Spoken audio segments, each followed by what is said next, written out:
arkadaşlar. Yaxshi ma'no engizingizmi? Bugun kechagidek tartib buzmaymiz. Yaxshi iltimos bo'lsin bugun. O'tirib olmay. Bizde Can var. Bizga Can qiz keldi. Ati Sultonbekova Rahima. Yaxshi ova nega?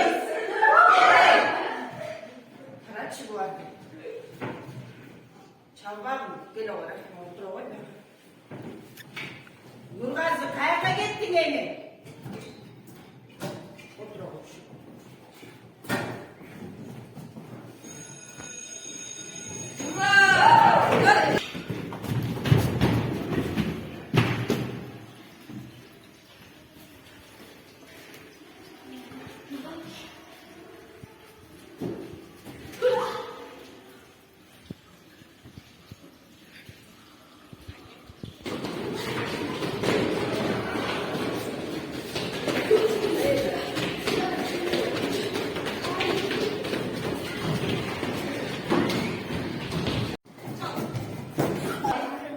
Ne olur Rahman?